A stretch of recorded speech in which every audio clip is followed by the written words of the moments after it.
ইয়া রাসূলুল্লাহ, আমাকে পবিত্র করুন হে আল্লাহর রাসূল, আমাকে পবিত্র করুন হে আল্লাহর রাসূল। অর্থাৎ সে তার নিজের উপর ইনসাফ করতে চাচ্ছে, নিজের দোষ বিশ্বনবীর কাছে এসে নিজে বলে দিচ্ছে। তার মানে নিজের ব্যাপারটাও গোপন করে নাই, নিজের উপরও যাতে ইনসাফ হয় এই জন্য বিচারের মাধ্যমে নিজেকে সংশোধিত করতে চাচ্ছে। যদি এই বিচারটা পিতা মাতার উপরও করা লাগে, আমার আব্বা আম্মা অপরাধ করেছে, এখন মনে করেন আমি যদি ইনিয়ে বিনিয়ে আমার বাবা মাকে আমি রক্ষা করতে চাই, আল্লাহর দরবারে আমি অপরাধী। আমার পাশের বাড়ির লোকে অপরাধ করেছে, এখন যদি আমি ছাড় দেই তাহলে আমি আল্লাহর কাছে অপরাধী। একজন ধনী লোক অপরাধ করেছে, আহারে বিপদে আপদে টাকা পয়সা লাগে, ছেলে মেয়ের চাকরির ক্ষেত্রে নেতাদের দ্বারস্থ হওয়া লাগে, নেতার ছেলে অন্যায় করেছে, কিভাবে বিচারটা নেতার নামে করি, যদি ধনীর নামেও হয় ওইখানেও সুবিচার করতে হবে। যদি ফকির মিসকিন হয় এতিম করে তাহলে বিচারটা ওইখানেও সুবিচার করতে হবে। এই কথাগুলি বলার পরে আল্লাহ রাব্বুল আলামিন বলে দিয়েছেন, তোমরা এটা ইনিয়ে বিনিয়ে ঘুরিয়ে দিও না। অর্থাৎ দুর্বলের উপর অবিচার আর সবলের পক্ষ অবলম্বন এই কাজটা করতে যেও না, ছলে বলে দরবারটাকে ঘুরিয়ে দিও না। তাহলে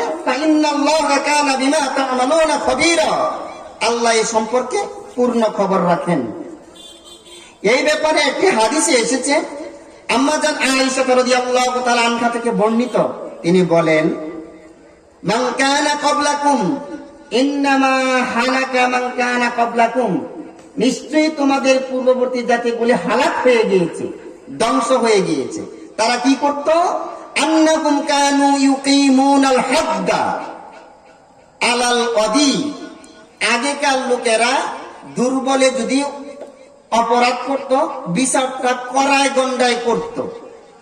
ওয়ায়াতরুকুনা শরীফা, আর যদি সম্ভ্রান্ত বংশের, চৌধুরী বংশের, জমিদার বংশের, তালুকদার বংশের, পাঠান বংশের, খন্দকার বংশের, সৈয়দ বংশের এইরকম কেউ অন্যায়টা করলে তাদেরকে ছেড়ে দিত।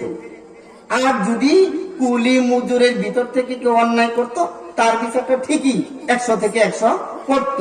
রাসূল সাল্লাল্লাহু আলাইহি সাল্লাম বলেন, এই কাজ করার কারণে আল্লাহ পূর্ববর্তী জাতিকে ধ্বংস করে দিয়েছে। এই কথা বলার কারণ কি? আগেকার জাতি এই দোষী, এই জন্য ধ্বংস।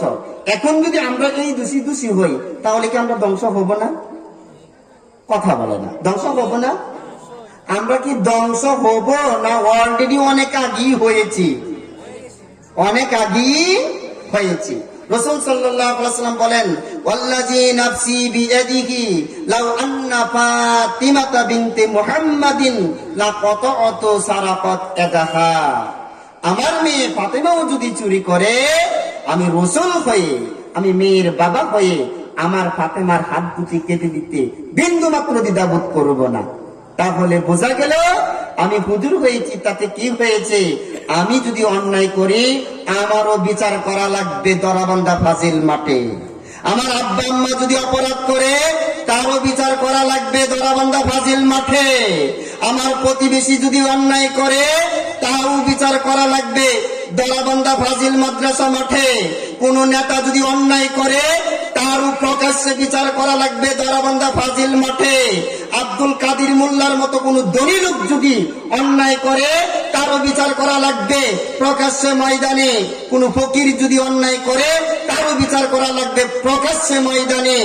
ধনী বুঝি না, গরিব বুঝি না, রাজা বুঝি না, প্রজা বুঝি না, শিক্ষিত বুঝি না, অশিক্ষিত বুঝি না, টাকাওয়ালা বুঝি না, রাস্তার ভিক্ষুক বুঝি না, যারাই অন্যায় করবে তাদেরই বিচার প্রকাশ্যে হবে। এই নির্দেশই কোরআন দিয়েছে, কথা কোন ঠিক কিনা? কোন ছাড় নাই, কোন ছাড় নাই। আশ্চর্য,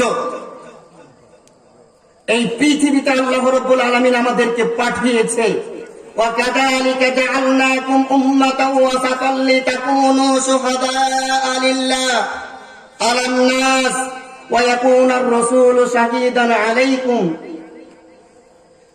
আমাদেরকে মধ্যবর্তী জাতি হিসেবে প্রেরণ করেছে যাতে করে পৃথিবীর মানুষদের জন্য আমরা সাক্ষী হয়ে দাঁড়িয়ে যাই। ন্যায় প্রতিষ্ঠার জন্য দাঁড়িয়ে যাই।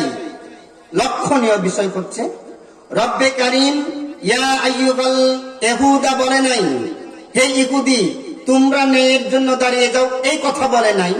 ইয়া আইয়ুহান নাসারা, হে খ্রিস্ট সম্প্রদায় তোমরা ন্যায়ের জন্য দাঁড়িয়ে যাও, এটা আল্লাহ বলে নাই। ইয়া আইয়ুহাল মুশরিকুন, হে মুশরিক সম্প্রদায় তোমরা ন্যায়ের জন্য দাঁড়িয়ে যাও, এইটা বলে নাই। ইয়া আইয়ুহাল মুনাফিকুন, হে মুনাফিক সম্প্রদায় তোমরা ন্যায়ের জন্য দাঁড়িয়ে যাও, এইটা বলে নাই। বরং আল্লাহ পাক বলেছে ইয়া আইয়ুহাল্লাযীনা আমানু, তোমরা যারা ঈমান লালন করো, তোমরা যারা ঈমান এনেছ তোমরা দাঁড়িয়ে যাও। তাহলে বোঝা গেল পরিবারে, রাষ্ট্রে, শিক্ষাঙ্গনে সর্বত্র ইনসাফ প্রতিষ্ঠা করবে মুশরিক না ঈমানদাররা? মাশাআল্লাহ। ইনসাফ প্রতিষ্ঠা করবে খ্রিস্টানরা না ঈমানদাররা?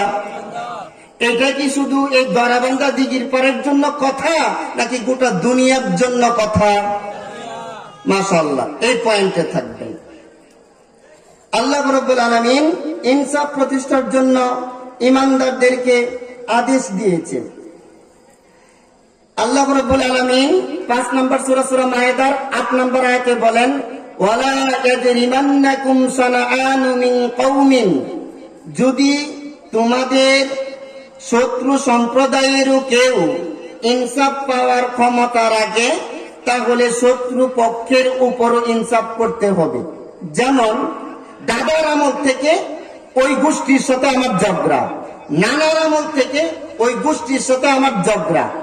এখন ওই গোষ্ঠীর একটা লোক ইনসাফ পাওয়ার যোগ্য, কিন্তু আমার হাতে ক্ষমতা আছে, এই ক্ষমতার সৎ ব্যবহার না করে অপব্যবহার করে কি করলাম, সুযোগ একটা 50 বছর পরে আসছে, এই সুযোগটাকে কাজে লাগাই।